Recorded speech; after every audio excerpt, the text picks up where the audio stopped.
देखें ये कत्ल हुआ है बाबा जी की मस्जिद से आगे स्कीम मोड़ है जहाँ पे कत्ल हो गया है, तो ये बंद किया हुआ है। तो काफ़ी सारी आवाम है इधर।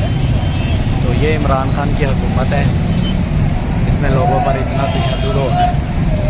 वो चारपाई पड़ी है, अगर आपको नज़र आ रहा हो, रास्ते में कत्ल हो गया है। रोड के अंदर बाबा जी की मस्जिद से आगे है थोड़ा सा।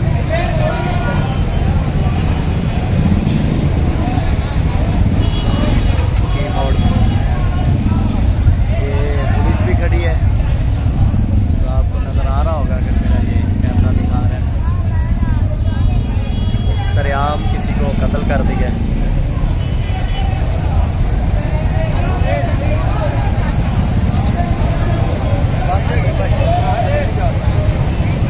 ये जुल्म हो रहा है पाकिस्तान में। ट्रैफिक बंद है सारी।